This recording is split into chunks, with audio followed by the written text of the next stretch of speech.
This is Inside Indiana Business Radio on demand for Monday, August 11th, 2025. I'm Gary Dick.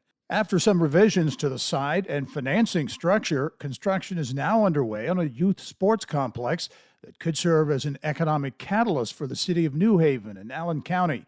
City officials and developers with Noblesville-based Cardin Associates have broken ground on the $31 million project that will bring a major field house to the corridor near Interstate 469. Cardin Associates Vice President of Real Estate, Dan Connors. At a high level, Senate Bill 1 would have an impact on the trajectory of the project, but hurdles are nothing new in the development community. And long-term, complicated public-private partnerships like this project is, big dreams come with big problems. And so, as always, we're intentionally looking for alternative paths throughout every project, whether they're going bad or if we have a good line of sight on what the hurdles might be. Indianapolis-based MetaImpact, a software firm led by local tech veteran Scott McCorkle, has raised another $5 million in equity funding, some of which came from the company's own customers. The funding round, which closed July 1, was led by Atlanta, Georgia-based BIP Ventures.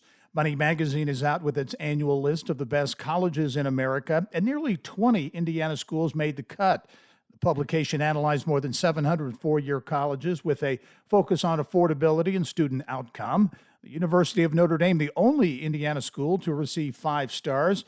You can see the complete list at InsideIndianaBusiness.com. From the state's #1 source for Indiana business news, you're listening to Inside Indiana Business Radio. Indiana's economy is on the move, and every region has a role to play. Join IBJ Media and Inside Indiana Business for the Innovate Indiana series, presented by Indiana University and Old National Bank. We're traveling to 10 regions across the state to spotlight business growth, workforce development, innovation, and Indiana's tech hubs. Don't miss this front-row look at Indiana's future and the growth opportunities in your region. Find out when we'll be in your area at ibj.com/innovate. The Indiana State Department of Agriculture and Elwood-based Red Gold have announced the winners of the 2025 Red Gold Stewardship Award. The award is presented annually to Red Gold growers who value improving soil health and water quality on their operations. Whitmer Farms in Valparaiso received the first place prize. The ISDA said the farm, which grows corn, seed beans, pumpkins, and tomatoes, has placed a strong emphasis on land conservation. The farm has implemented multiple practices to promote soil health and water quality, including grass filter strips, grassed waterways, cover crops, and drainage water management structures. Red Gold Director of Agriculture Kurt Utterback noted that many of the growers in the program are multi-generational operations, and taking care of the land is a top priority for them. Second place went to Whitmer Farms in Northwest Ohio. The farm grows corn, soybeans, wheat, and tomatoes, utilizing some of the same techniques as Whitmer Farms. Whitmer Farms received a $1,500 scholarship and an extra load delivery of tomatoes per day. Whitmer Farms was awarded a $750 scholarship and an extra half-load delivery of tomatoes. Alex Brown, Inside Indiana Business Radio.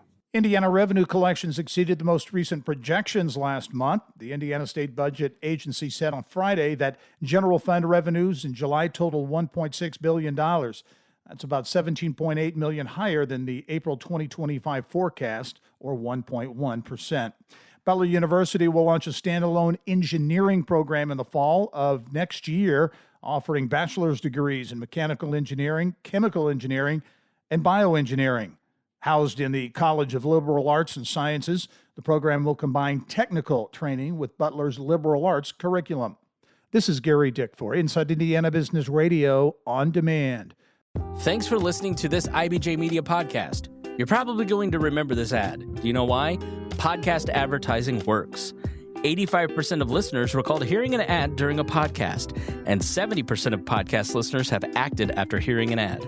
So whether you're looking to be heard across the entire IBJ Media Podcast Network, sponsor one of our shows, or just start with a 30-second ad, IBJ Media can help. Contact advertise at ibj.com to learn more.